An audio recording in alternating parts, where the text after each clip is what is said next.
சட்டப்பேரவை தேர்தலையொட்டி கட்சித் தலைவர்களின் புகைப்படங்கள் அடங்கிய மோதிரங்கள், செயின்கள் மற்றும் டாலர்களின் விற்பனை அதிகரித்திருக்கிறது. கோவை மற்றும் அதன் சுற்று வட்டார பகுதிகளில் இவற்றின் விற்பனை எப்படி இருக்கிறது? இப்பொழுது பார்க்கலாம். தமிழக அரசியல் கட்சிகளில் பெரிய பொறுப்பில் இருக்கும் நிர்வாகிகள் முதல் கடைக்கோடி தொண்டர் வரை அளவில் பெரிய மோதிரங்கள் மற்றும் செயின்கள் அணிவது வழக்கம். அதுவும் இது தேர்தல் காலம் என்பதால் இவற்றின் மீதான மோகம் அதிகரித்துள்ளதாகவே தெரிகிறது.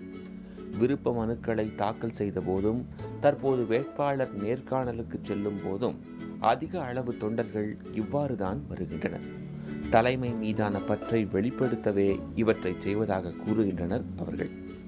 அது ஒரு சந்தோஷம். ஒரு தலைவி ஒரு தலைவரோட மோதிரம் எங்களோட உள்ளத்தால் ஒரு கடவுளாக போற்றக்கூடிய ஒரு தலைவியோட மோதிரம் வச்சிருக்கிறது ஒரு கடவுள் படத்தை நாங்கள் கூடவே வச்சுக்கிற மாதிரி நினைக்கிறோம்.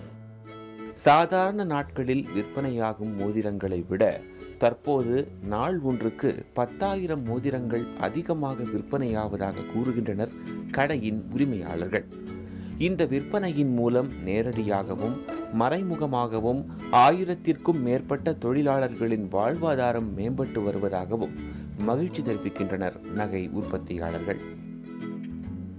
தங்கத்தில் எல்லாரும் தங்கத்தில் போட முடியாதுங்க. அதனால் இது ஐம்பொன் பார்த்தீங்கன்னா தங்கத்து ஈக்குவல் கலராக இருக்குங்க, தங்கத்து மாதிரியே இருக்குங்க, உடம்புக்கும் நல்லது. அதனால் இப்போ விரும்பி வாங்கிட்டு இருக்காங்க.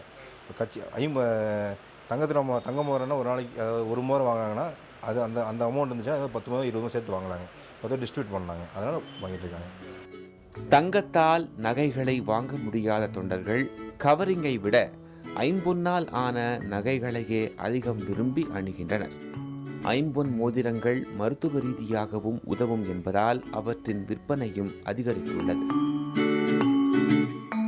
கட்சி தலைமையை குளிர்விக்க அமைச்சர் போன்ற 2ஆம் கட்ட தலைவர்கள் தங்கத்தில் தலைவர்களுடைய படங்களை பதிய வைத்து அவர்களுடைய விசுவாசத்தை காட்டுவது வழக்கம். இந்த விசுவாசம் 2ஆம் கட்ட தலைவர்களுக்காக மட்டுமின்றி அடிமட்ட தொண்டர்களையும் சென்று காட்ட வேண்டும் என்பதற்காக கோவையில் தயாராகும் பொருளாதார ரீதியான கிடைக்கக்கூடிய இந்த ஐம்பொன் மோதிரங்கள் அடிமட்ட தொண்டர்களிடையே தேர்தல் காலத்தை ஒட்டி நல்ல வரவேற்பை பெற்றுள்ளது. புதிய தலைமுறைக்காக கோவையிலிருந்து ஒளிப்பதிவாளர் தீபனுடன் சுதீஷ்.